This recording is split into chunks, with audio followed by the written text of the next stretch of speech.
우리 예배분들과 한번 인사하겠습니다. 성전 건축하는 일에 거룩하게 쓰임받읍시다. 예, 한 번 더 하겠습니다. 하나님이 성전을 주십니다. 믿어지시면 아멘 하겠습니다.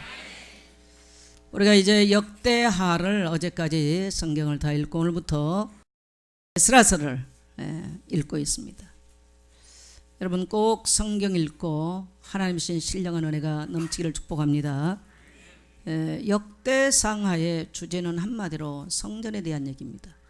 또 에스라 느헤미야에서도 역시 성전에 대한 얘기입니다. 아마 여러분이 한동안 시달릴 겁니다. 축복의 기회가 되시기를 축복합니다. 제가 하려고 그런 게 아니고요, 맞추려고 그런 것도 아니었습니다. 놀라운 하나님의 은혜가 임하고 회복될 줄 확신합니다. 여러분 성경은 뭘 기록할까요? 왜 성전의 얘기를 하고 왕들의 얘기를 하고 전쟁에서 무자비하게 죽인 얘기를 하고 맨날 전쟁에서 쳐들어온 얘기를 하고 또 뭡니까 잡혀가는 얘기를 하고 도대체 무슨 얘기일까요? 얘기가 여러분 얘기가 무슨 얘기라고 생각하십니까? 많은 사람들이 성경을 읽어보니까 너무나 재미가 없고 이스라엘 역사를 왜 읽냐라고 말합니다. 그렇죠. 이건 철학책도 아니고 뭐 문학책도 아니고 수필도 아니고 시도 아니고 그렇죠.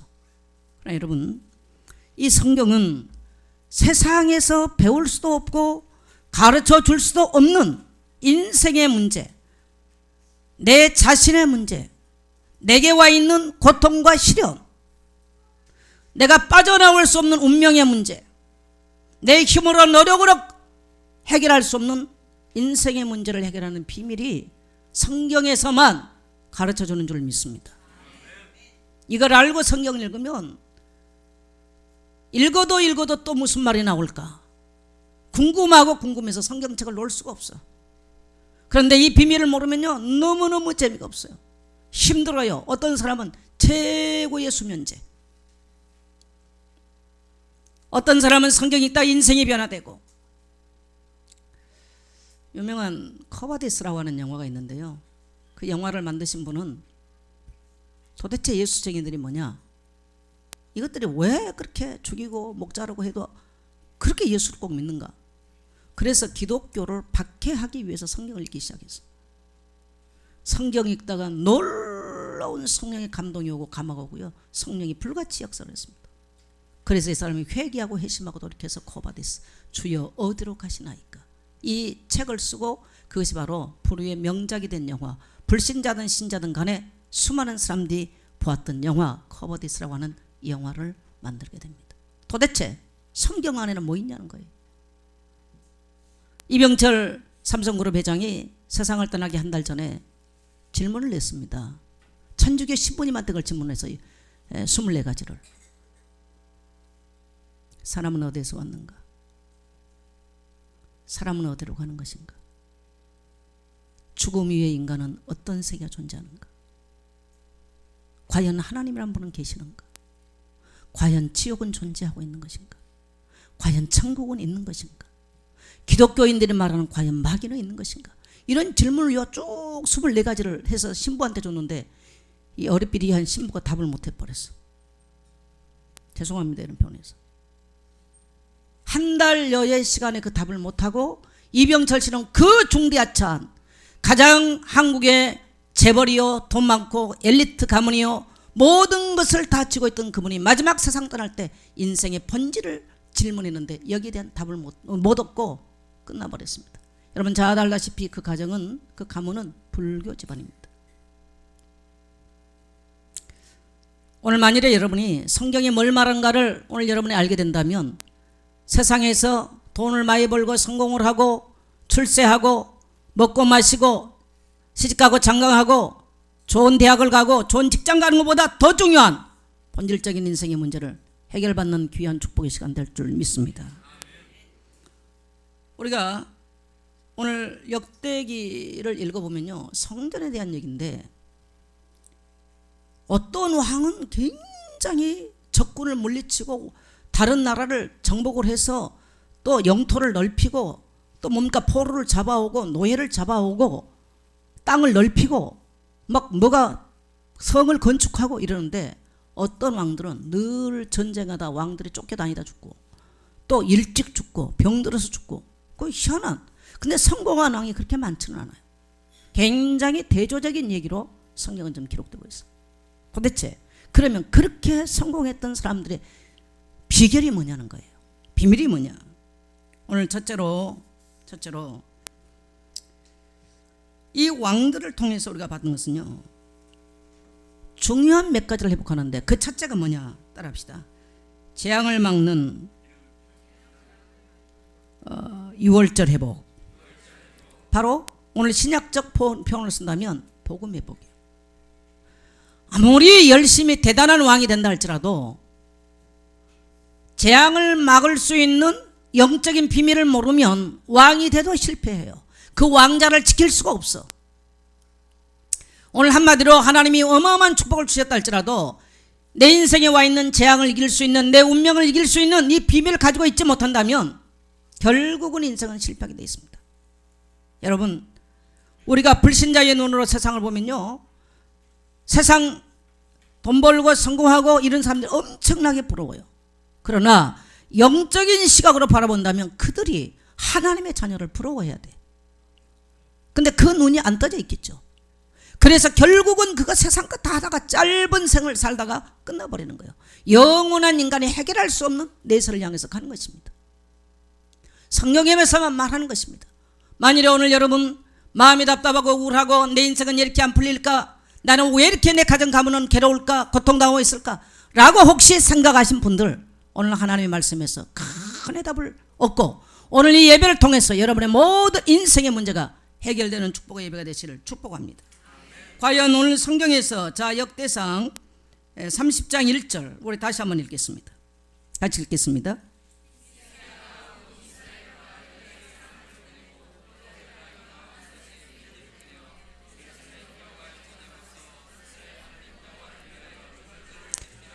네, 따라서 6월절을 지키니라. 자, 역대하 35장 19절 가겠습니다. 자, 요시야 왕, 히스기야 왕, 다윗 왕, 이 사람들이 굉장히 이스라엘 역사에 유다 역사에 굉장히 탁월한 왕들인데 왜 그렇게 됐는가? 자, 역대하 35장 19절 같이 읽습니다. 요시야가 왕위에 있는지 18째 해에 이 6월절을 지켰더라. 따라합시다. 6월절을 지켰더라. 바로 그거의 비밀이에요. 이 6월절이란 말이 무슨 말입니까 도대체가? 왜 이 6월절을 지켰던 왕들은 주변에 어마어마한 강대국이 있다 할지라도 이 강대국들을 이기고 승리하고 오히려 그들을 적국으로 뭡니까 포로로 삼고 그들을 지배하는 나라가 됐는가 하면 이 6월절을 지내지 아니했던 왕들, 이것을 까마득하게 잊어버렸던 왕들은 잡혀가고 눈 뽑히고 묶여가고 포로되고 그렇게 돼버려요. 도대체 이 비밀은 뭐냐는 거예요. 여러분 오늘 저와 여러분이 가지고 있는 문제가 어느 나라 온 게 아니에요. 많은 사람들이 뭐 사업하다 실패, 사업에서 실패 아니고 처음부터 실패할 수밖에 없는 문제를 갖고 있습니다. 남편 이상한 사람 만나서 실패한 게 아니에요. 남편, 그 남편 말고 대통령 같은 남편 만나도 또 실패하게 돼 있어요. 여자 이상한 사람을 만난 게 아니고요. 그 사람은요 시바 여왕 같은 사람 만나도요 그 인생에 문제 오게 돼 있는 거예요. 그게 무슨 문제냐 따라합시다. 처음부터 존재하는 근본적인 재앙. 자, 창세기 1장 2절 가겠습니다.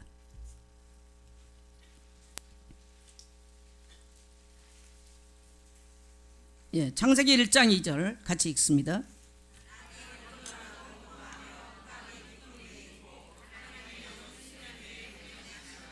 네, 땅이 어떻게 됐다고요? 혼돈하고 공허하고 흑암의 기품이 있어요. 혼돈, 뭔가 여러분 우울증이나 정신문제가 뭐냐? 정신세계 좀 혼돈하는 거예요. 어떤 사람은요 제가 무당하고 와서 성경 공부를 해보고 무당을 영접시켜 보니까 무당이 뭐라고 말하냐, 소리를 팍 지르면서 내게 하는 말이 귀를 딱 막더니, 그리고 왜 이렇게 소리를 하니까 지금 내 속에 이 할아버지가 당신 말을 듣지 말라고 하는데 내가 누구 말 들어야 되느냐. 그게 무슨 상태? 정신이 혼돈된 상태예요. 그러니까 귀신이 하는 말인지 정상적인 사람이 하는 말인지 분별이 안 나요. 이게 오늘날 너무너무 많습니다. 아이들이 지금 이런 상태가 돼가 밤이면 잠을 안 자고 돌아다니고요. 밖에 나와 돌아다녀요. 그래서 너무너무 고통스러우니까 칼 들고 와서 아무나 찔릅니다. 미국 가더니 총 들고 와서 막 쏴서 제껴버려요. 이게 시대의 지금 재앙이요. 혼돈한 세상입니다. 그래서 21세기는 따라합시다. 혼돈한 세상이다. 그게 21세기. 그래서 왜? 흑암이 덮여져. 흑암이 덮여있어요. 그래서 공허해요. 공허. 마음이 텅 비었어. 그래서 늘 우울해요. 어두워요. 슬퍼요. 답답해요. 낙심돼요. 근심돼요. 아무리 봐도 소망이 없어. 이게 언제부터 있었냐? 처음부터 있었어요. 흑암이란 말, 테콤. 이 물이 끊임없이 헬라어 히브리어로 테콤이라는 말은 끊임없으니까 쉽게 말하면 무적양, 밑이 없이 어둠컴컴한 것에 물이 출렁거리다 이런 말입니다. 그래서 여기서 나온 말이요. 호스테스, 어두운 데서 일하는 여자. 이게 히브리에서 나온 말이에요. 여기서 나온 단어입니다. 테콤. 여기서 나온 말이에요. 테콤, 호스테스. 어두운 데서 일하는 사람. 그 뜻이거든요. 그 사람 어떤 사람이 어두운 데서 일하냐는. 나이트클럽인데 밝은 데 아닙니다. 술 딸고 내가 밝은 데가 아니에요. 원래 뜻은 어두운 데서 일하는 사람 뜻이에요. 이게 히브리 창세기 1장 2절의 뜻이에요. 어둡게 만드는 거. 세상을 어둡게 만드는 거. 사람의 마음을 어둡게 만드는 거. 흑암. 그래서 이 말세 때는요. 사람들이 지금 흑암이 다 덮여버렸어요. 분별이 없어요. 뭐가 옳은지 그런지 몰라요. 어떻게 살아야 될지 몰라요. 그래서 정말 근본적으로 있었던 이 문제 때문에 얼마나 사람들이 고통하는 때를 만났는지 몰라요. 이게요. 사람들의 마음이요. 한 달 전에 다르고 지금 또 다르고요. 앞으로 저는 한 달 후에 사람들 또 다를 거라고 봅니다. 아주 급속하게 사람들이 변해가고 있어요. 무서워리만큼 급속하게 사람들이 변해가고 있다는 걸 봅니다. 하나님이 가라사대 빛이 있으라 하심에 빛이 있었고 이 공허했던 세계가 하나님의 말씀이 선포되니까 다 어둠이 떠나버리고요. 혼돈됐던 게 정리가 딱 돼요. 혼돈된 사람은 눈이 개심치레 해가지고 말씀 못 듣습니다. 집안에 가면 거의가 정신없습니다. 삶이 정신없습니다. 우울증 사람 치고 정신 가닥 있게 사는 사람 없습니다. 근데 일본 사람들은 내가 보니까 그렇게 돼도 좀 이상하게 깨끗하더라고. 내가 대만대학교 정신과 의사 그 집에 가서 내가 이렇게 말씀을 전한 적이 있는데 부인이 이 정신 문제가 있어요. 집에를 갔더니 밥을 해먹지를 못해. 얼마나 더럽고. 그러니까 뭘 하나를 수건 하나 채워놓고 하자. 그러니까 집이 난리요 난리. 라면도 못 끓여 먹어. 그분이 이제 복음을 받고 영접하고 애 밥도 못 줘. 얼마나 정신이 없겠어요. 남편이 얼마나 힘들겠어요. 이런 사람이 너무 많아. 일본에 가면요 그런 사람이 많아. 집도 돌아다니는데 나는 일본에 가보니까 이 사람들은 좀 밖에 나와서 살면서요 정리정돈을 얼마나 잘하는지 몰라. 참 일본은 희한한 진짜 연구 대상입니다. 얼마나 깨끗하게 홈리스들이요 나와가지고요 우리나라에서 저 뭔가 서울 연가 냄새 나잖아요. 그 사람들은 깨끗해. 그리고 딱 이 홈리스들이 자기 구간 딱 정해놓고요 딱 줄쳐놓고 딱 얼마나 정리정돈 잘하고 사는지. 참 일본 사람 희한한 사람들이. 그러니까 귀신 들려 돌아다니면서도 그들은요 또 거기 귀신은 또 그런 거 깨끗하긴 하나 봐. 난 정말 희한하더라고. 여러분 지구가요 지금 우리나라 우울증 소아 우울증까지 와 있어요. 심각합니다. 엄마들이 우울증 걸렸다. 그 집은 이미 행복이 다 파괴돼 버렸어요. 자녀들 이미 상처 다 받아 있어요. 다 망가져 있어요. 성공할 확률이 낮아요. 거의가. 해도 그 지속 못하는 겁니다. 공허하고 혼돈하고 흑암이 가득한 세상. 이게 어느 날 있는 게 아니고 처음부터 창세기 하나님이 세상을 만들기 전부터 존재했던 것들이에요. 이걸 세상은 몰라요. 가르쳐 주지도 않아요. 창세기 1장을 읽기 전에는 까마득하게 모르는 얘기예요. 읽어도 사람들은 못 알아들어. 읽어도 이런 어마어마한 얘기가 성경에 있는데도요 이건 뭔 흑암이란 말이 뭔 말이고 이게 무슨 공허하고 혼돈이 무슨 말인가. 하나님이 가라사대 빛이 있으라 하시며 빛이 있었고 빛이 쫙 붙으면 어둠에서 그 순간에 떠나버립니다. 하나님께서 말씀하시니까 창조가 이런데 그 텅 비었던 세계요 어마어마한 충만하게 채워지는 역사가 났어요. 그리고 하나님이 인간에게 말씀하시면 너는 가서 생육 번성 땅을 정복하고 땅을 뭔가 다스리고 땅에 충만하라. 이 충만 1장 2절에 공허한 대신 충만으로 인간에게 명하셨어요. 혼돈. 하나님 말씀 못 받으면요 정신이 혼돈합니다. 이 말했다 저 말했다 감정, 날씨 따라 감정 바뀌고 기운에 따라 뭐 다 바뀌고요. 힘들어요. 너무너무 심해요 지금요. 너무너무 심해. 그런데 하나님의 말씀에 딱 들어오는 거. 도대체 이 말씀이라는 게 뭐냐? 요한복음 1장 1절에서는 이 말씀은 곧 하나님의 신이라. 말씀이 곧 하나님 때문에 하나님의 말씀을 받으면 창조적인 일들을 하고 하나님께서 우리 속에 창조 일들을 이루시기 때문에 충만해지고 하나님께서 우리 속에 오셨기 때문에 공허가 떠나고 채워지고 혼돈이 떠나고 질서가 생기고 갈등 이런 어둠의 흑암이 떠나고요 참된 평화 이로 기쁨이 충만하게 바뀐 줄 믿습니다. 성경에서만 답을 줘요. 3장에 보면 근본적인 문제가 뭐냐? 창세기 3장에 보니까 3장 1절에 뱀이 여자에게 이런 물으되 이 도대체 뱀이 뭐냐는 거예요. 세상 모든 종교는 뱀을 섬깁니다. 용을 섬겨요. 계시록 12장 9절 10절에 보니까 옛뱀 곧 마귀라고도 하고 사단이라고도 하는 자. 옛뱀 그 뱀. 영어성에서는 그 뱀. 바로 인간을 유혹하고 하나님을 떠나게 만들었고 그래서 이 창세기 3장의 문제는 뭐냐면요. 하나님의 형상으로 지음받은 인간이 하나님을 섬기고 하나님의 말씀을 듣고 살아갈 인간이 그때부터 자기 중심이 되는 거예요. 내가 보니까 먹음직도 하고 보암직도 하고 내가 하나님처럼 되고 이게 오늘날 모든 종교의 사상입니다. 뉴에이지. 하나님 믿지 마라. 네가 하나님 될 수 있다. 나 중심으로 바뀌어버렸어. 돈이 있으면 되는 거야. 돈을 신호로 삼고요. 내 중심으로 살아요. 제가 성경에 보면은 악하게 행하였더라. 이 악이 뭘까? 하나님을 의지하지 않고 자기 중심으로 사는 게 악입니다. 우리가 계속 지금 역대상에 나오잖아요. 악하게 행하셨더라. 뭐 그럼 어떻게 뭐 사람 죽였단 말인가? 아니에요. 자기 중심으로 행한 걸 악하게 행하였더라. 그러면 여호와 보시기에 정직하게 행했다 뭐냐? 이런 율법을 지키고 이런 유월절을 행한 것을 정직하게 행하였다 그래. 근데 제가 이제 성도들 이렇게 올려놓은 거 보니까 이걸 윤리적으로 해석해가지고요, 막 착하게 살고 바르게 살. 그 말 아니에요. 하나님은 거기 관심 없어요. 막말로. 이해되시면 아멘 하세요. 만일에 성경이 우리에게 윤리와 도덕적인 관점이라면 여기 살아남을 사람은 어디 있어요? 그리고 교회 올 필요가 어디 있습니까? 절간에 스님들 훨씬 낫지. 그거 배우려면 굳이 주일날 올 필요도 없어. 절간에 가면 나아요. 그리고 공자님 책 몇 권 읽으면 훨씬 나아요. 굳이 교회 올 필요 없는 거예요. 성경은 윤리와 도덕적인 얘기가 아니고요, 생명에 관한 얘기인 줄 믿습니다.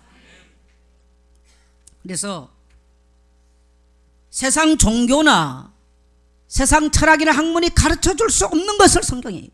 그래서 이 사단 마귀가 출현함으로써 인간에게 찾아온 문제가 어떤 문제입니까? 인간은 그때부터요 자기도 모르게 요한복음 8장 44절을 보니까 마귀의 자녀가 돼 있어요. 운명을 지배받고 살아요. 그리고 그때부터 창세기 3장 6절로 9절을 보니까 두려움이 찾아와. 이유 없이 두려워요. 마음의 염려가 찾아와요. 근심이 찾아와요. 3장 16절에 보니까요, 여자는 마음대로 남편을 쥐고 흔들고 싶은데 남편은 절대 안 잡힙니다. 그래서 남편은 여자를 다스리고요. 그래서 그때부터 사랑해야 될 내 뼈요 내 살 중에 살이라고 그렇게 살아가야 될 부부간에요 원수가 돼서 싸웁니다. 그래서 부부는 전생에 원수들이 만났다 그러잖아요. 절대 못 채워줍니다 인생.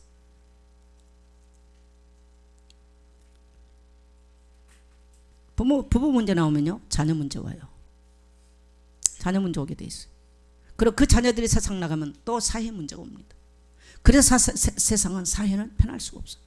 그리고 창세기 3장 17절 18절에 보니까 남자들은 평생 어디 잡혔냐? 돈 벌어야 돼요. 이마에 땀이 흘려서 죽을 때까지 일해야 먹고 사는 거예요. 그리고 땅은 뭐 내느냐? 내가 일한다고 열매 나느냐? 안 나옵니다. 땅은 엉겅퀴와 가시덤불 내서 내가 원치 않은 실패가 찾아옵니다. 그러니 인생의 실존 그 자체가 얼마나 비극인가를 창세기 3장에서 우리가 똑똑하게 보여주고 있어요. 그리고 어느 날 보니까 인생이요, 인생이 가을이 오고 인생이 겨울이 와요. 우리는 자연 사계를 통해서 보듯이 인생의 가을이 찾아오고 인생의 겨울이 찾아와서 가야 되는 겁니다. 인생 마치고 가야 돼요. 그래서 인생을 분명히 정의합니다. 너는 흙에서 왔으니 19절에 너는 흙으로 돌아갈지니라. 우리가 뭐요? 흙이요 흙. 티끌, 정확하게 히브리 말 표현하면 티끌이에요. 티끌끼리 만나서 뽀뽀도 하고 티끌끼리 만나서 싸움도 하고 티끌끼리 만나서 와서 얘기도 하고 별거 다 티끌들이 다 흩어지는 거예요. 이게 인생이에요. 성경이 말해요. 좋은 말로 말은 흙이고요. 히브리 표현대로 하면 티끌입니다. 티끌. 이게 인생입니다. 여러분, 이 덧없이 살다가는 인생이 무엇 위해 살아야 되겠습니까? 돈 많이 벌어요? 돈 가져갑니까? 목적이 분명하지 않으면요, 비참한 인생 살다가 가난하게 살다가 실패하고 끝나버리는 거예요.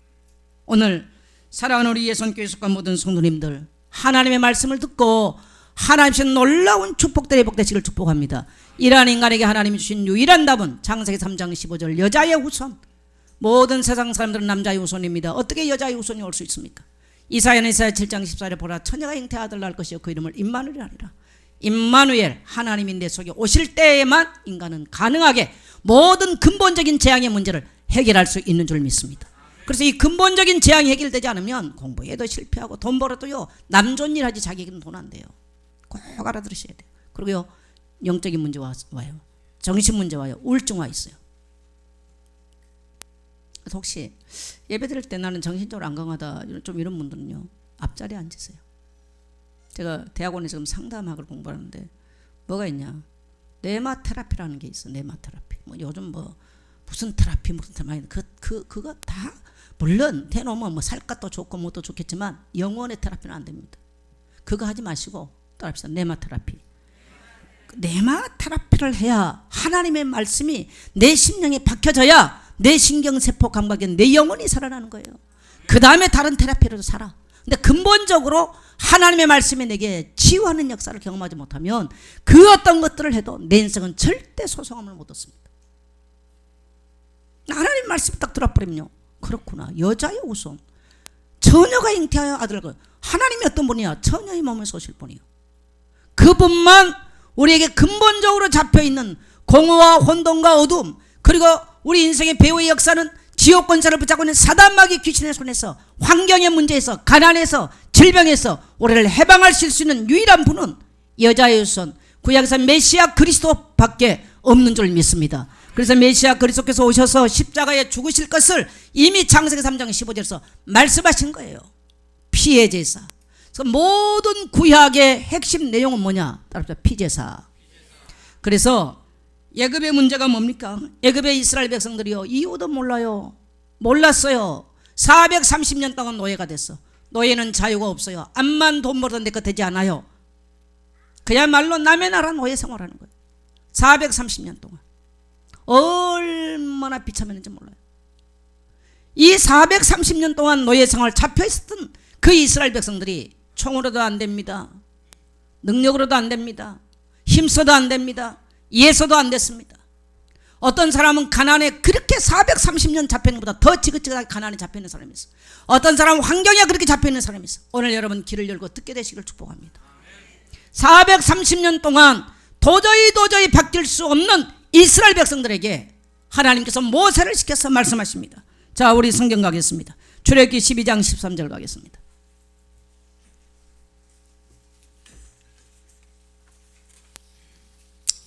예, 출애굽기 12장 13절 같이 읽습니다. 내가 애굽 땅을 칠 때에 그 피가 너희가 사는 집에 있어서 너희를 위하여 표적이 될지라. 내가 피를 볼 때에 너희를 넘어가리니 재앙이 너희에게 내려 멸하지 아니하리라.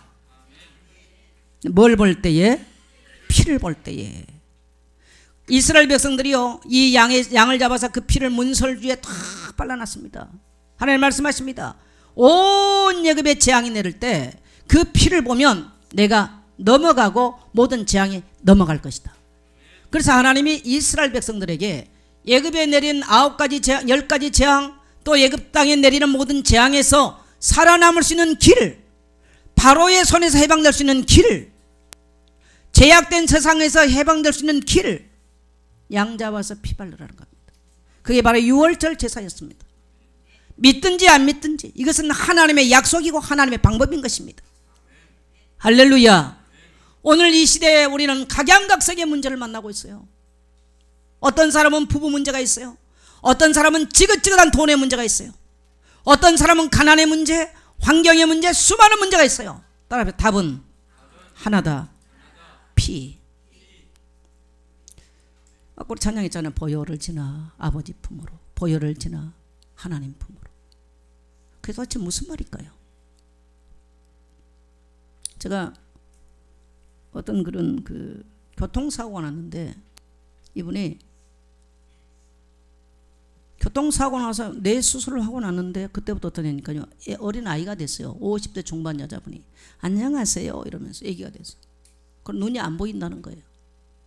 그래서 제가 그 가족과 함께 그분에게 가서 복음을 전하는데 영접을 시키는 5시간이 걸렸어요. 내 주의 보혈은 정하고 찬양하니까요. 그거 하지 말라고 소리를 질러요. 그랬더니 내가 말하지 않았는 뭐라면요. 그런데요 하나님 없어요 막 웃기더라고. 말하고 찬양했어. 근데 나중에 이래요. 하나님은 있는데요 생명은 없어요 그래. 내가 아무 말 안 하고 찬양만 하고 있는데 그 사람을 영접시키는데 5시간이 걸렸어. 주는 그리스도시요 살아계신 하나님의 아들이시면 이게 따라하라니까요. 죽어도 그냥 혀를 딱 깨물습니다. 심함이 있으면 혀 잘라버리거든요. 그 못하게 하기 위해서. 그래서 저도 머리를 썼죠. 그랬더니 사단이 내 머리보다 안 좋더라고. 내가 한 자씩 따라하게 해서 주는 그리스도 한 자씩 했더니요 했어요 이 사람이. 그러더니 속았던 걸 알았어. 벌떡 일어나더니 막 토하고 내가 누구지면 아줌마 손이 자기 뱃속까지 들어갔다 나왔다는 거예요. 그날 밤에 귀에 쏙쏙 된 거요 싹 끝났어요. 왜 크게 하면 안 합니까? 이름은 백희롱. 아마 초창기 때 우리 성도님들 아실 거예요. 근데 문제는 뭐냐, 그날 밤에 속상을 떠나는데요 얼굴이 남자도 아니고 여자도 아니에요. 그러니까 50대 중반의 아줌마인데 어느 날 어차피 잠을 안 자니까 그래서 교회에 데리고 와서 있었거든요. 6월절이 뭐냐 이 귀신 들린 사람한테 설명을 했어. 새벽 2시쯤 됐어. 그 말을 알아들었어. 알아듣는 순간에 그 자리에서 5년 동안 남자도 아니고 여자도 아닌 귀신이 앞에 얼굴 그렇게 되거든요. 계속 귀신 속닥되면 나중에 얼굴 바뀝니다. 얼굴 모양이 바뀌어버려요. 그 얼굴이 그 순간 싹 돌아왔습니다. 할렐루야. 어느 날 내가 새벽기도 하고 앉았는데요 뒤가 섬찟해. 돌아봤더니 내 뒤에서요 이러고 있는 거예요. 내가 너무 깜짝 놀라고 뭐하냐 했더니 근데요 자기를 천지신명에게 어머니가 빌어가지고 낳았는데 나를 그렇게 도와준 천지신명 그러면 어떻게 해야 되냐고. 그게 그냥 얘기가 아니고요 너무 고민을 해. 그리고 혹시 목사님이 천지신명 아닌가 싶어 했다는 거 뒤에서. 이게 하나님 떠난 자들의 삶의 현장이에요. 6월절이란 그러니까 5년 동안 눈을 못 봤다고 그랬는데요 눈을 감고 있다고 그러는 거예요. 나 눈을 떴는데 못 봤다고 그랬어요. 희한하죠. 6월절이란 말을 딱 알아들었는데 그 사람 눈이 멀쩡해졌습니다. 그 대전까지 자기가 택시 타고 가버렸어. 여러분 눈 다 뜨고 귀신 안 들려도 6월절 말 알아듣신 분이 있고 못 알아듣신 분이 많아. 만일에 알아듣기 싫다, 교회 와 있는데 못 알아들었다, 교회 안 와서 못 알아듣었다, 인생의 근본 문제 3가지는 절대 해결 못해. 공허, 혼돈, 흑암은 절대로 해결 못하는 겁니다. 인생의 운명을 해결 못하는 거예요. 성경은 훌륭하게 살아라, 성경은 성공하게 살아라, 복받아라 이런 종교가 아니에요. 절대 종교에서 해결할 수 없는 문제, 인간의 영혼의 문제, 인간의 죄 문제, 인간의 배후의 역사는 사단의 문제, 공허하고 혼돈하고 흑암 문제, 이것을 해결한 게 바로 6월절인 줄 믿습니다. 그래서 이 열왕기상과 역대상에 나타난 왕들이 이걸 놓쳐버린 거예요. 왕이라도 놓치면 다른 나라의 포로가 되고 왕이라도 놓치면 눈이 뽑혀서 바벨론의 포로가 되는 것입니다. 이것을 회복하고 곧바로 왕이 됨과 동시에 성전을 열고 6월절 제사를 드리고 피제사를 드렸다. 하나님이 그 사람의 능력과 상관없이 주변의 모든 나라가 무릎을 꿇고 조공을 들고 오는 놀라운 하나님의 역사를 경험하게 되는 줄 믿습니다. 430년 동안 잡혀있던 그들이요 이 6월절 어린 양의 피를 문설주에 바르던 그날에 그렇게 지구상에 가장 막강한 바로 왕, 지금 에집트의 바로 왕, 고대 가장 강력한 나라가 파라오입니다. 파라오 제국입니다. 손을 들고 항복을 하면서 모세야 빨리 나가라, 빨리 나가라, 제발 네 백성 빨리 데리고 나가라. 할렐루야. 총 한 번 칼 한 번 쏴보지 않았어요? 오늘 우리가 그리스도의 보혈의 능력을 깨닫는다면 430년 이상으로 우리를 지긋지긋하게 우리 가문 대대로 왔던 가난의 세력, 흑암 세력, 어둠의 세력, 우리 인생을 공포와 저주와 실패와 나약함을 꼴같은 어둠의 세력, 흑암 공허 저주가 항복을 하고 떠나야 될 줄 믿습니다. 이들이 홍해 앞에 나가니까요, 바다가 놀라서 길을 열어줘 버립니다. 사막에 나가니까 사막에 길이 나요. 사막에 강이 나요. 하늘에서 만나가 내리고 메추라기가 내린 거예요. 여러분, 그리스도의 보혈을 깨닫고 십자가의 보혈의 능력을 깨닫고 예수 그리스도의 죽음과 부활을 믿고 난 이후에 하나님은 구원받은 하나님의 자녀들에게 하늘에서 만나를 내림같이 사막에 길을 내심같이 홍해를 가르서다 마른 땅으로 지나게 하심같이 하나님의 백성들의 기본의 모든 문제를 완벽하게 보장해 주신 줄 믿게 되시길 바랍니다. 이게 종교와 복음의 차이예요. 교회에서는 이거가 핵심이에요. 만일에 이건 모르고 교회 열심히 다녔다, 네, 이분요, 여러분 한번 생각해보세요. 여러분과 저 절간의 스님하고 뭐가 틀린가? 혹시 가지고 다니는 책만 틀린 거 아니에요? 이 들고 있는 책만 틀리고 삶은 똑같은 거 혹시 아닙니까? 아니, 오히려 스님들이 훨씬 낫습니다. 얼굴 때깔을 보세요. 스님이 훨씬 나요. 그들은 절제적인 생활해요. 언어가 좋아요. 훨씬 나요.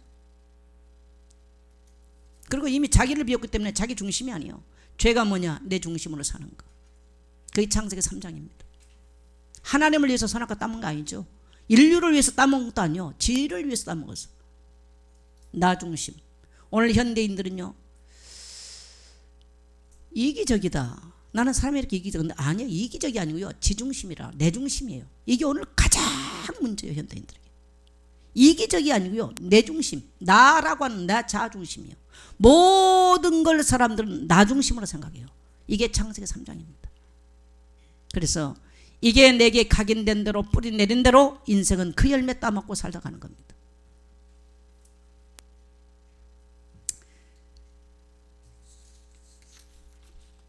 고린도서 1장 18절에 보니까 십자가의 도가 멸망하는 자들과 어리석게 보이나 구원은 우리에게는 하나님의 능력이 됨이라. 십자가의 도가 도대체 뭔 말인가? 교회를 수없이 다녀도 성도들이 십자가 뭔 말인지 또 몰라. 그래서 교회 오고 싶으면 오고 말고 싶으면 말고. 어차피 이제는 이 시대가요, 교회당 건물 엄청나게 많이, 그런 시대는 지나갔습니다. 정말 구루터기를 찾고 세우는 시대가 왔어요. 이미 사람들에게 어마어마하게 흑암이 내리덮이는 시대가 왔어요. 정말 이제는 우리가 마지막 때 추수하는 마음으로 한 사람 한 사람, 뭐 대단한 사람이 아니고요, 세워놓지 못하면 심각한 재앙의 시대가 왔습니다.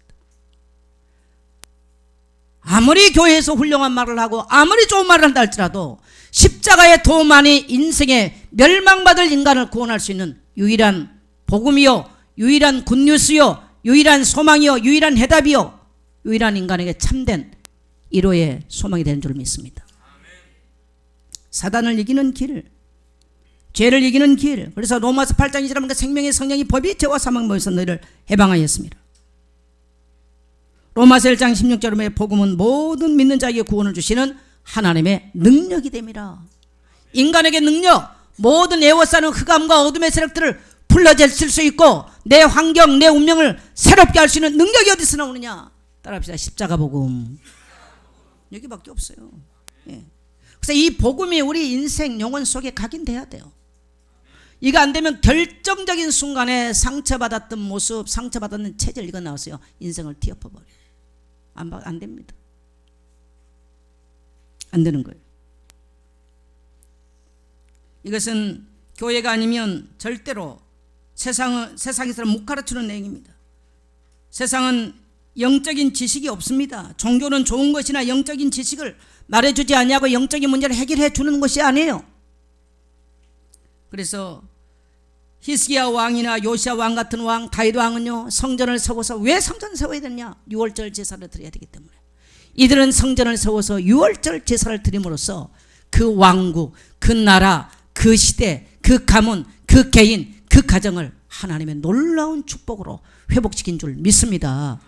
오늘 사랑하는 우리 예선교회 성도 여러분, 여러분에게 지금 1000가지 문제가 있고 10,000가지 문제가 있어도 복음 없는 한 가지 문제입니다. 이해되시면 하면 하십시오. 복음 없는 한 가지 문제. 나는 이 역대상 11개상을 딱 어제 마지막에 읽으면서요, 그렇구나, 열왕들의 얘기가 도대체 무슨 얘기냐, 이 한 가지 모르면 비참한 왕으로 끝나는 거다. 하나님이 주신 놀라운 그 나라라도 바벨론 포로가 돼서 속국이 되는 비참한 운명에 처하는 것이다. 오늘 우리 모든 예수님께서 성도님들 이 축복이 회복되시기를 축복합니다. 두 번째로는 축복의 통로 교회 회복입니다. 자, 우리 성경 읽겠습니다. 29장 3절 같이 읽겠습니다. 시작.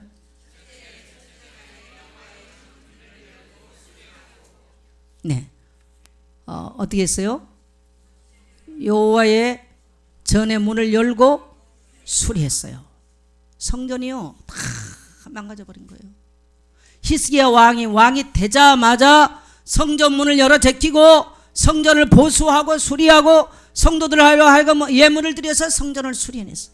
그리고 제사장들을 다 세우려는 거예요. 히스기야에 대해서 장장 4장에 걸쳐서 히스기야 이야기를 성경은 기록합니다. 할 말이 많다는 얘기죠. 역사적인 일이 많다는 거예요. 여러분, 오늘 여러분이 성전 건축이 여러분에게는 어떤 의미를 갖고 있습니까? 어떤 의미를 갖고 있습니까? 이 교회 회복은 여러분요, 저는 러시아를 가보고 유럽 가보고 세계 곳을 다 돌아봤어요. 그 시대의 사람들이 나서 어마어마한 교회당을 건축을 하고 사람들이 교회로 구름대와 같이 벌떼와 같이 몰려들 때는 반드시 부강한 나라가 됐습니다. 그런데 교회가 문을 닫고 찬양하는 소리가 끝나고 말씀이 선포되지 아니하고 예배의 참석이 줄어지면 바로 따라온 게 경제적 빈곤입니다. 내 개인에게 적용을 해야 돼요.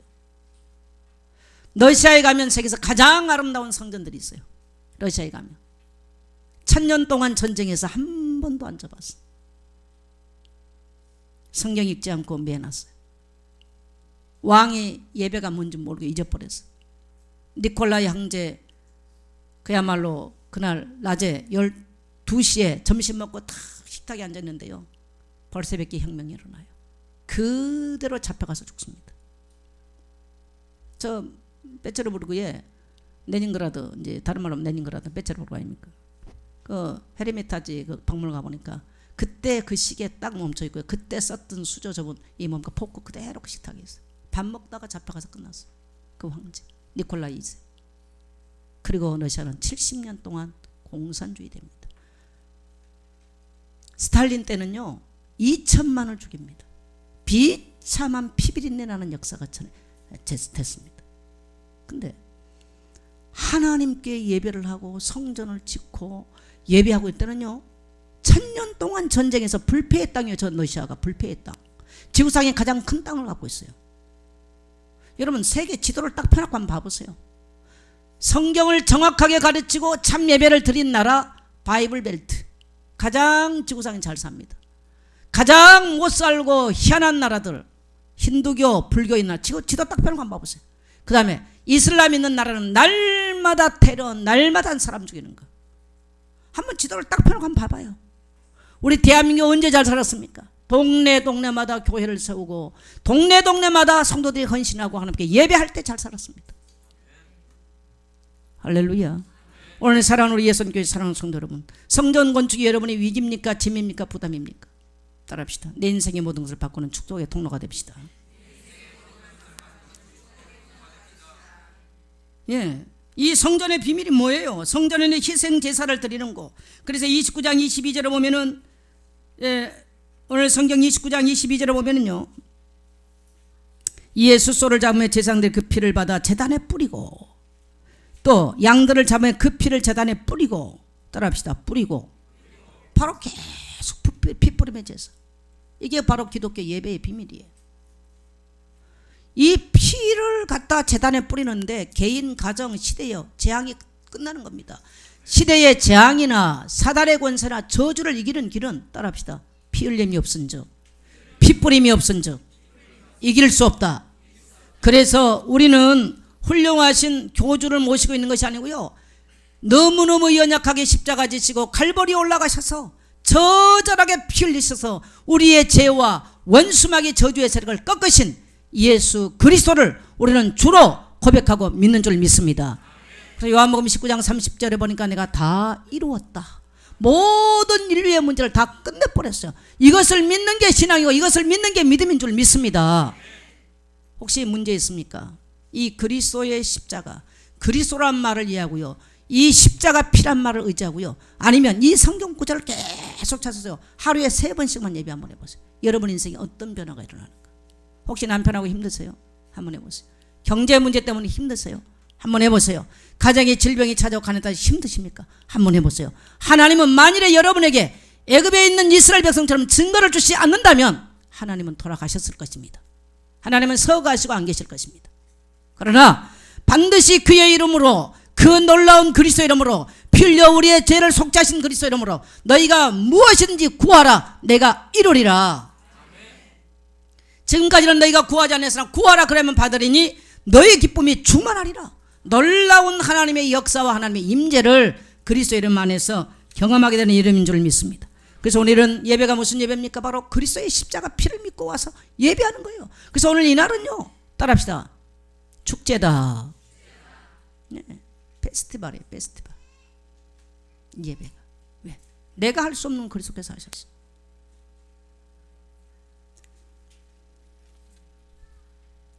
그 다음에 감사제를 드리는 거예요. 교회는요.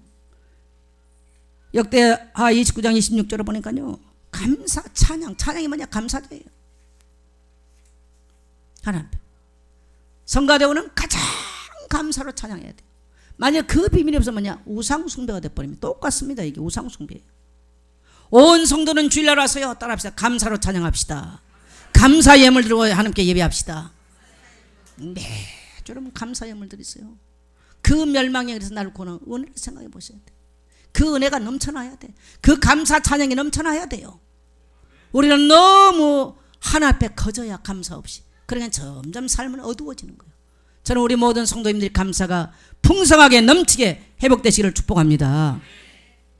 그래 보니까 감사 찬양할 때요, 악신이 떠나고 치유가 막 일어나요. 특히 우울증이 있다 이분들은요, 성경에 나와 있는 그리스도의 피에 대한 성경을 꼭 깊이 읽고요, 두 번째 읽을 게 뭐냐? 감사 구절. 이게 레마 테라피의 비결이에요. 감사. 일단 정신 문제가 와 있다, 감사가 없습니다. 입술에 절대로 감사가 나올 수 없어. 내 입술에 감사가 없다, 일단 정신적으로 안 건강하다고 생각하면 됩니다. 이것을 매일, 그래서 우리 지금 기도 노트에 매일 쓰도록 해놨잖아요. 어거지라도 쓰세요. 일부라도 쓰면 바뀌게 돼 있어. 할렐루야, 할렐루야. 그래서 성경 읽고 매일 하세요. 매일 놀라운 변화를, 하나님의 치유의 역사를, 회복의 역사를 허락하실 줄 믿습니다. 그 다음에 세 번째, 아무도 할 수 없는 헌신을 하라. 따라합시다. 아무도 할 수 없는 헌신을 하겠습니다. 자, 31장 10절 한번 가겠습니다. 이게 도대체 무슨 말입니까? 31장 10절 같이 읽습니다. 사독의 족속 대제사장 아사랴가 그에게 대답하여 이르되 백성이 예물을 여호와의 전에 드리기 시작함으로부터 우리가 만족하게 먹었으나 남는 것이 많으니 이는 여호와께서 그 백성에 복을 주셨습니다. 그 남는 것이 이렇게 많이 쌓였나이다. 우리 성도님들 오늘 이 복을 받게 되시길 축복합니다. 하나님께 어떻게 하는 날부터? 드리기 시작함으로부터. 우리 인생의 풍성함은 어디서부터 시작하느냐? 따라합시다. 드리기 시작할 때부터. 여러분, 인색함을 제해야 돼요. 제가 사람들 사는 거 보잖아요. 보면요, 절대로 남하고 단 하나도 안 나누고 늘 얻어먹기만 하는 사람, 가난합니다. 나눠야 돼요. 여러분, 샘물을 퍼내야 맑은 물이 흘러넘쳐요. 우리가 하나님께 드리기로 시작한 그날부터 먹고 남아서 엄청나게 쌓았다는 거예요. 근데 이 쌓는 게 너무 많아져. 몇 달을 쌉니다. 몇 달을 쌓아. 그렇게 많이 넘쳐났어요. 저는 우리 예선교회에 속한 모든 성도님과 우리 후대들이 이런 하나님의 복을 받기를 축복합니다. 성령은 좋아하는데 없어가지고 없다. 어떤 성도님이 그렇다고 그래요. 난 최 목사한테 들어서 내 인생이 이렇게 무능한가? 이게 한계인가? 들을 수 있는 힘이 이렇게 없는가? 너무 우셨다고 그러네. 그래, 최 목사 그랬다죠. 다음에는 정말 이 무능을 회복하고 다음에는 반드시 들을 수 있는 사람 되십시오 라고 얘기했더라고요. 여러분요, 헌신이란 말은 내가 할 수 있는 게 한 게 아니에요. 할 수 없음에도 불구하고 하는 게 헌신이에요. 이때 하나님은 하나님이 살아계시기 때문에 하나님도 기적의 문을 여십니다. 그래서 우리는 돈 자랑하면 안 돼요. 따라합시다. 헌신한 거 헌신해야 돼. 막 돈을 막 그런 말 하지 마세요. 어떤 사람은 돈 자랑하고 헌신 안 해. 뭐 잘못된 겁니다. 우리는 돈 많이 번 거 자랑할 이유 없어요. 내가 어떻게 하나님께 헌신하고 하나님신 넘치는 것들이, 여러분 막말로 불신자도 열심히 일하면 돈 잘 벌어요. 그걸 가지고 얘기하면 안 돼요. 우리는 하나님께 받은 구속의 은혜로 말미암아 하나님께 넘치게 드리고 하나님이 넘치게 부어주셔서요. 우리는 우리뿐만 아니라 또 어떻게 써야 되느냐? 따라합시다. 나눠야 된다. 여기 보니까요. 자, 31장 14절 한번 읽어보세요. 같이 읽겠습니다. 시작.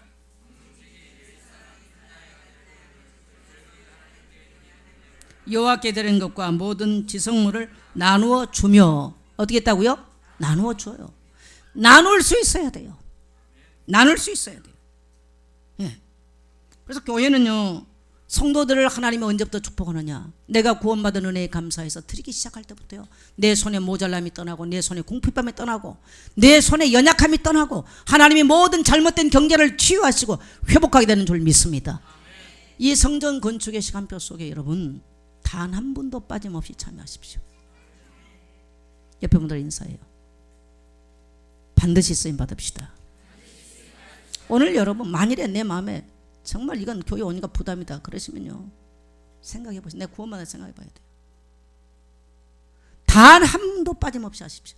그 나머지는 하나님이 하실 것입니다. 제가 보니까 중직자들도 참여를 안 한 분 계세요. 저는 헌금을 강조하는 사람은 아닙니다. 그러나 제가 우리 성도를 보니까 너무 가난한 사람이 많아요. 나는 가난한 사람 없기를 바라요. 정말 없어서 남의 집에 빌리러 가는 인생. 예수 믿는 성도 그렇게 되면 안 돼요. 절간에 중도 안 빌리러 다니는데, 예수 믿는 성도가 툭하면 카드 써제끼고 툭하면 돈 빌려 다니면 되겠어요? 그런 인생 살면 안 되죠.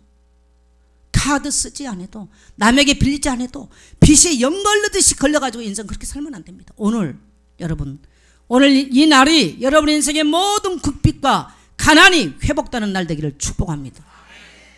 결단하십시오. 이 성전 건축이 내 인생의 축복의 기회가 되야 되겠다. 왜 그렇게 성전 건축이 중요합니까? 자, 31장 4절 가겠습니다.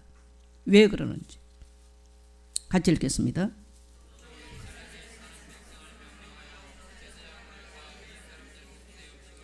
여호와의 율법을 힘쓰게 하라 하니라. 자, 성전 건축이 왜 중요하느냐? 제사장을 세워서 율법에 힘쓰게 하고, 이런 왕들요, 왕들이 권위를 가지고요 탁 성전문 닫아놔 버리고요 제사 못 지냈다. 그때는 완전히 재앙이 옵니다. 그런데 헌금을 들여서 제사장들을 세우고 율법에 열심히 일할수록 도왔어요. 이 시대는 반드시 살아납니다. 여러분, 이러한 비밀을 오늘 여러분에게 회복되시기를 주의 이름으로 축복합니다. 한마디로 말하면 전도자를 돕는 히스기야 같은 사람 돼야 돼요. 정말 목사님, 전도사님, 또 뭡니까 선교사님, 정말 온전히 율법에만 힘쓰십시오. 말씀 전하는 일만 힘쓰십시오. 전도하고 선교하는 일만 힘쓰십시오. 그렇게 될 수 있어야 돼요. 할렐루야. 네. 사도행전 6장 4절 보니까 말씀 전하는 것 기도하는 일과 전무하여리라. 로마서 16장 일꾼들을 보니까요 전부 다 그런 일꾼들이었어요. 그들은 가난을 넘어서고 세계를 향해서 갈 수 있게 된 줄 믿습니다. 그 다음에 교회를 돕고 성전 건축하는 거, 가정 가문의 축복의 통로, 하나님이 그날부터 복을 주셨다는 거예요. 그날부터. 여러분, 인생에요 꼭 경험하셔야 돼요. 내가 하나님을 버렸다, 하나님도 날 버려요. 내가 하나님께 인색하다, 하나님도 내게 대해서 인색하는 거예요. 여러분, 부모가 물려준 재산, 그거 의지하면 큰일 나요. 악이 뭐냐? 하나님 대신에 다른 나라를 의지하는 것, 다른 걸 의지한 것, 이걸 악행이라고 합니다. 여호와 보시기에 악하게 행했단 말이 그 말이에요. 여호와 보시기에 정직하게 행하였단 말은 이 하나님 말씀대로 행하기 위해서 그 말씀을 붙잡고 그렇게 살아가는 것을 여호와 보시기에 정직하게 행했다고 합니다. 할렐루야. 자, 그 다음에요, 교회는 복음 운동할 제자를 회복해야 됩니다.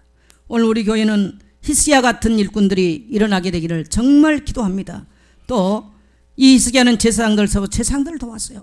저는 열왕기상 18장 4절에 보면 오바댜, 이 오바댜는 아방 시절에 가장 어려울 때 100명의 선지자들을 도왔습니다. 숨겨가지고요. 교회는 이런 중직자, 내 한 목숨도 부지 못해가지고 어렵다 그러면 안 됩니다. 언약을 붙잡으세요.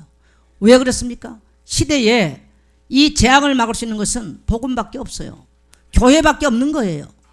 그래서 하나님의 교회를 세우고 하나님의 종들을 돕기 위해서 내 인생이 결단난다. 하나님께서 여러분을 축복하실 줄 믿습니다. 그래서 먼저 헌신을 하셔야 돼. 오바댜처럼 100명의 사람들을 섬길 수 있는 이러한 중직자들의 교회 안에 일어나게 되기를 축복합니다. 그다음에 교회는 반드시 온 성도가요. 로마서 16장에 하나님의 비밀 속으로 가야 됩니다. 내가 어떻게 살 것이냐? 그냥 먹고 마시다 없으면 빚내고 살고 염려 근심하고 갈 것이냐? 아니죠. 따라합시다. 로마서 16장 1권으로. 네. 그 다음에 우리는 렘넌트를 세워야 돼요. 이사야 6장 13절에 보니까 밤나무 상수나무가 배임을 당하여도 그 거룩한 씨가 구루터기니라. 이 복음 전할 구루터기 없다. 우리 대한민국은요 위기예요. 교회당 무너질 날 얼마 안 남았습니다. 정말 참 복음 전할 일꾼들이 일어나야 돼. 후대가 일어나야 돼. 최 목사가 나만 보면 하는 말 했어요. 목사님 미션홈이 필요합니다. 왜? 아이들이 성장할 때 이미 부모로부터요 다 이상은 다 배우거든요. 다 각인되어 있어요. 학교 가면 배워요. 인터넷에 배워요. 부모만 모르고 있어. 그들이 그래서 세상에 성공한다. 지식은 성공할 줄 모르겠어요. 영적 문제 들어닥치면 해결할 길이 없어. 각인되어 있는 거, 뿌리 내려 있는 거, 체질된 거 못 바꿔줍니다. 어디에서 바꿔줍니까 그걸? 실패한 이후에, 고통한 이후에 그때 잘하면 천부의 의지 없어 손들고 예수 앞에 오지. 근데요 안 바뀝니다. 미안한 얘기지만. 그러니까 교회에서는요 적당하게 이루하고 가는 거지 안 바뀝니다. 진짜 불같은 바람 같은 성령을 경험하지 않고는 안 바뀝니다. 그 뿌리 체질이. 그런데 알아서 시험 들다 부정적인 소리 하다 그러다 인생 가는 거예요. 그래서 우리 다음 세대는 그렇게 안 가야 돼요. 할렐루야. 세상이요 너무 악하기 때문에 너무너무 급속하게 이게 사람들이 흑암이 덮여가기 때문에요 아이들도 너무너무 마음이 황폐해요. 나는 사람들을 대보면 어쩌면 이렇게 황폐할까. 그리고 이미 성도를 제가 보니까요 사람들을 보면요 하나님이 우선순위가 아니에요. 내 먹고 내 쓸 거 내 시장 갈 거 내 고칠 거 다 하고 하는 비헌금이에요. 이미 이런 시대가 됐어. 여러분 이게 남의 나라 얘기고 남의 동네 얘기입니까? 하나님이 마음에 안 계십니다. 하나님 절대적이 아닙니다. 슬프고 원통한 일입니다. 후대 놓쳤다. 국가도 소망이 없고 교회도 소망이 없어요. 그렇죠. 목사가 목사님 미션홈을 해야 됩니다. 미션홈 해놓으니까 미션홈에서 아이들이 바뀌고 그래서 새벽기도 없고 여자들이 그 안에 가지고 이제 아가씨들이 그대로 시집가요. 가정 어떻게 되겠어요? 다 자기중심적으로 이기적으로 가정 갔어. 가정이 어떻게 지탱되겠습니까? 힘듭니다. 정말 심각한 시대입니다. 저는 앞으로 정말 모든 거 그동안에 뭐 교회 중직자나 어른들 여기 많이 생각을 많이 했어요. 소망이 없다고 미안합니다. 소망 별로 없다고 저는 봅니다. 또 잘 안 바뀐다고 봅니다. 다음 세대 세우지 못하면 교회 소망 없다고 저는 확신하고 있습니다. 심각하게 생각합니다. 우리 교회만이 아니고 우리 한국교회 소망 없다고 생각합니다. 하나님께 우셔야 됩니다. 교회 안에 다음 세대 우리 후대 렘넌트가 살아나기 위해서 교회 일을 위해서 헌신하셔야 돼요. 왜 아멘 소리가 적습니까? 여러분 교회 와서 뭐 안 해주나 왜 도움 안 주나 그런 생각하십니까? 하십시오. 그러면 하나님이 여러분을 축복하실 것입니다. 헌신하십시오. 하나님이 여러분을 기억하실 것입니다. 오바댜 같은 축복을 하나님이 여러분에게 허락하실 것입니다. 혹시 감동되신 분 계시면요 미션홈 아파트 하나 얻어주세요. 청년들 모아놓고 말씀 가리키고 합숙훈련 시키게. 집에 돌아가면 인터넷 하죠. 이상한 동영상 보죠. 안 바뀝니다. 여러분만 동영상 모르죠. 초등학교부터 다 봅니다. 교회 안 본다고요? 누가 교회 다니니까 안 본다고 누가 말했습니까? 하나님 말씀하셨어요? 여러분 속으면 안 돼요. 슬퍼해야 돼요. 슬퍼해야 돼요. 저는 교회 건물의 목적은 딱 그거 하나밖에 없어요. 제 인생의 교회 건물 크게 지어서 목표 저는 그런 야망 없습니다. 하나도 저는 거기에 대해서 욕심 없습니다. 여러분과 여러분의 후대를 생각해 보셔야 돼요. 할렐루야, 할렐루야. 눈물 어린 피눈물 어린 헌신이 일어나야 돼요. 하나님이 보실 수 있도록 오늘 히스기야를 하나님이 보시고 축복하심 같이 그런 여러분 되시기를 축복합니다. 그 다음에요, 현장 살릴 70인 제자 중직자 일어나야 됩니다. 중직자들 앞장서서 정말 전도운동해요. 이 복음이 증거되고 이 복음을 못 전한다, 내가 복음받을 구원받을 대상이 아닌가 생각하셔야 됩니다. 폼은 누구나 잡을 수 있습니다. 만일에 이 복음 정말 영적인 문제가 안 끝난다, 여러분 경제도 안 끝날 겁니다. 암만 노리고도 안 됩니다. 그러나 오늘 여러분이 이 말씀을 알아듣고 정말 교회 회복을 하고 현장 회복을 하고 다음 세대를 세워야 되겠다, 하나님 앞에 거룩한 고백을 하고 거룩한 약속을 한다면 하나님은 오늘부터 여러분의 인생에 하늘문을 열게 될 줄 축복합니다. 아이들이 가슴에 분노가 쌓이고 상처가 일어나고요. 이미 초등학교 아이들이 그래요. 부모는 몰라요. 저는 그게 뭔지. 심각한 시대입니다. 엊그제 뭐 뉴스 보니까 길거리에 새벽 5시에 한 청년 커플이 서 있는데 몽땅 여자 고등학생들이 여자 1명 남자들 4명이요 죽도록 팼어. 근데 아무도 길가에 지나가다 사람들이 안 말렸어요. 그 뉴스 나온 거 보셨잖아요. 이런 시대예요. 이런 시대. 여러분 마음 놓고 여러분 자녀들 앞으로 살 수 있다고 생각합니까? 마약 지금 한국에 무차별하게 들어오고 있습니다.